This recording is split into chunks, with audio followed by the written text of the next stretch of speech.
Here's your stimulus check update, stimulus package update, and news report for Friday, March the 5th. I have lots of stimulus news to share with you today, including the status of the third stimulus check.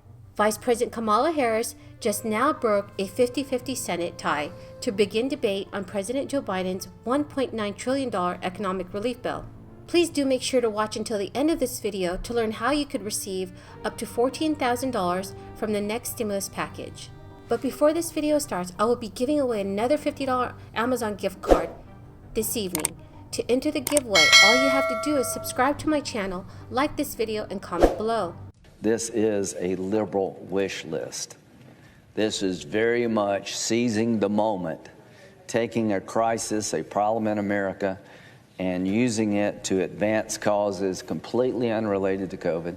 Some Democrats also plan to offer amendments of their own. Senator Bernie Sanders will revive his push for a $15 an hour minimum wage, even though there's no chance it'll be included in the final bill.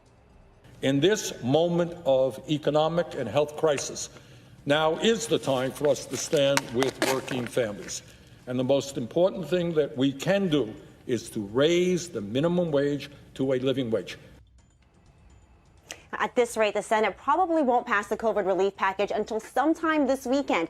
And then it has to go back to the House for another vote to reflect all the changes made in the Senate.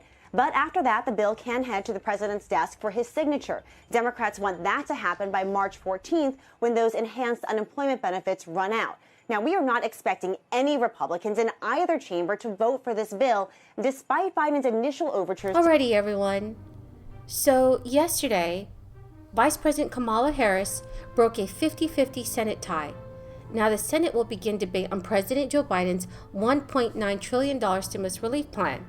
The debate on this stimulus bill is expected to drag into this weekend before a final vote.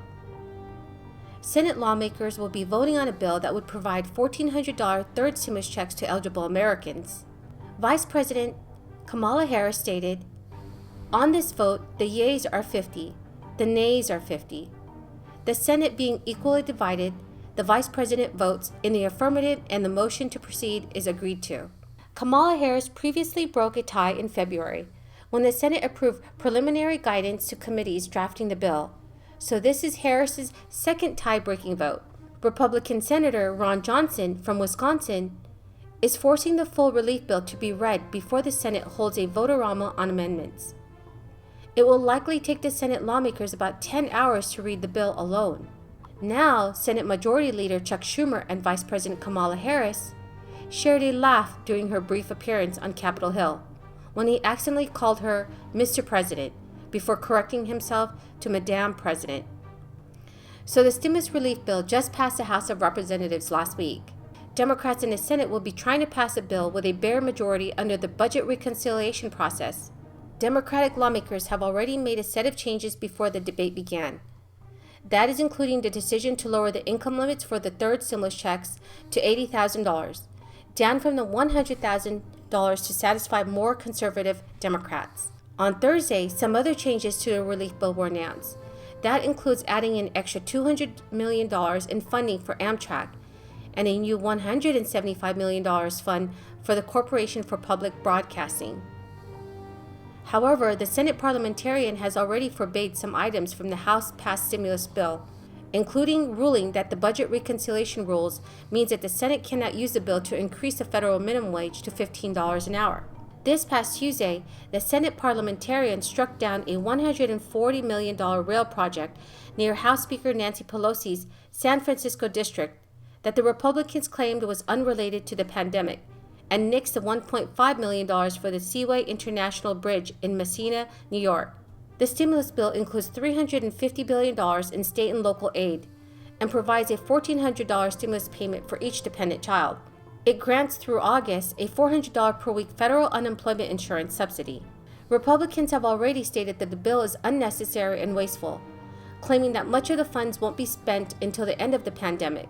For example, the bill contains $129 billion for K-12 schools, but the Congressional Budget Office estimates that 95% won't be spent in 2021, in part because funds approved for schools last year haven't been spent.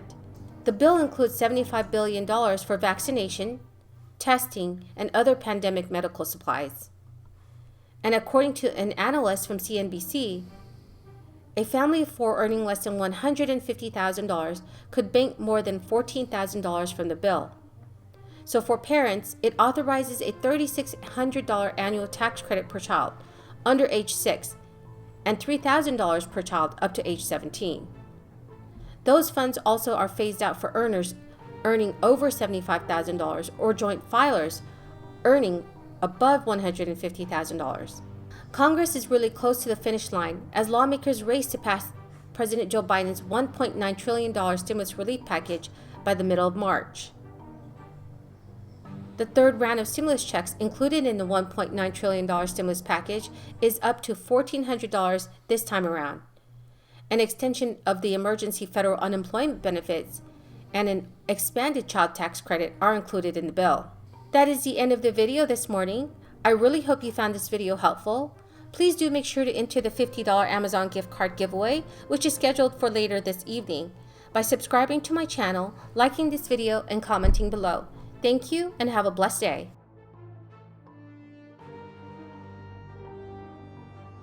I want to start with President Biden's coronavirus relief bill. It's going to go before the House this coming week. The president made clear that a minimum wage increase to $15 might not happen in this bill. Do you think he's fighting hard enough to get this done?